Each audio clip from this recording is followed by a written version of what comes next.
And there's no way that you and I are in control. As a matter of fact, that is idolatry. Would you agree?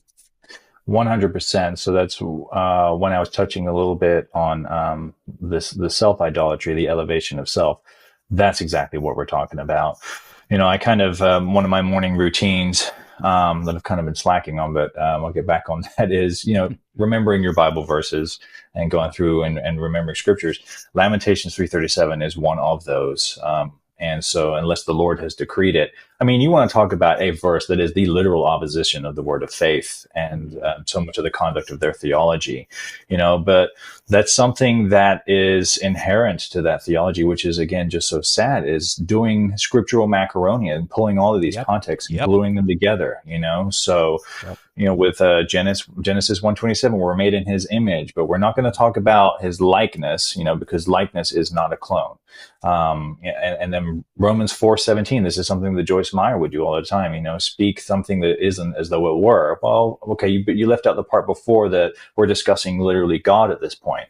Proverbs 18:21, life and death. It was just like all these erroneous applications that they're pulling, But then when you do actual exegetical work to pull scriptures that apply directly, they're smoking guns. And so another one is Psalm 135. The Lord does whatever pleases him, So there's just like this inundation. Yeah. And so my whole point is bringing it back to, now I kind of convicted self on this one in regards to what you were saying with reading the Bible. People are busy. We work jobs, we have families or that. And so there does become this spiritual habit. And I did the same thing, where you go to church and you would really lean on your pastors to be like, hey, like, I haven't really read my Bible this week. I haven't prayed enough, but I believe in the Lord. I should be serving, learning, showing myself to be approved, but I'm coming to you. I need you to teach me some stuff, Mm-hmm. and, but it's not exegetical, it's not handled soundly. And there's going to be all of these things that come in there, like the spiritual law of faith. That is something that it is most likely the top thing that I've witnessed. Half of my family doesn't talk to me anymore because of something that lies underneath that. And I don't know if you want to go into that right now, but sure. The whole spiritual law of faith.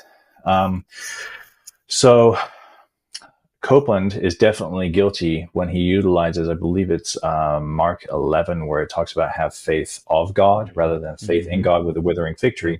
And I believe that's in Young's translation, which is the only place that you'll find that. Whereas in every other translation, it's faith in God.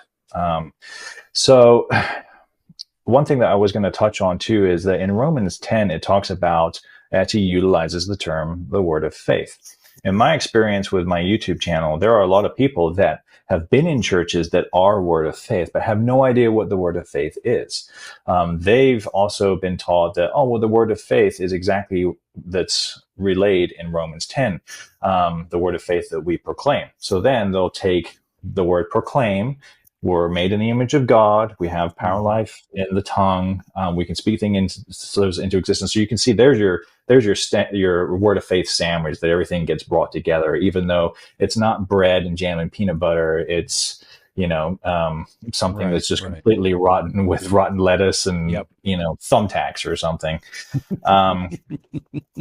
So the biggest, in my experience, example of the spiritual law is this notion that we are supposed to be healed.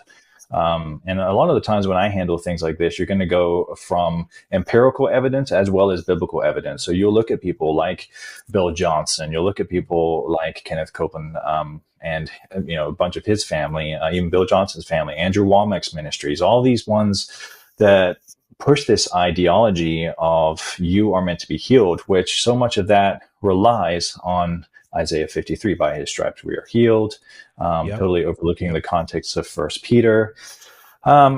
So my family, two of them are pastors. And in my experience, when I would start to bring this stuff up with them, I'd be like, well, how do you handle this? What do you, appealing to the empirical side, these two pastors have some pretty serious health issues. And I would wake up at 5 a.m., walk out into the kitchen, and the two of them would be sitting there actually verbalizing positive affirmations. And by his stripes we are healed is one of those. No weapon formed against me is another one. So on the side note of that is that, again, the exegetical application of that, you think, okay, well, no weapon formed against me in regards to how Israel is going to now reform and be kind of reborn in a sense from the rebuilding of the exile. But then I'm thinking, well, I'm pretty sure the weapon that was formed against Paul to take his head off his body, that prospered pretty well. You know what I mean? So it's just like, there's just no application. It's just the Bible is about me. The Bible is all about me and the things that I can do and the things that I can perform, when in reality, very little of the Bible is about you and some of it is for you. So these two individuals have some pretty serious health issues. There's back issues, there's knee issues, there's GI issues. So then the question is begged, well, if God promises the healing, the physical healing and the atonement, which is not at all true, because Peter is clear that our inheritance awaits us in heaven. But under the assumption the word of faith teaches that, oh, well, you're supposed to be physically healed, but I'm not physically healed, then it turns into, well, you don't have enough faith for your healing, which then applies and starts to pour into what you're saying with the spiritual law of faith. So then it has to become a measure of, well, you don't have enough faith for your healing.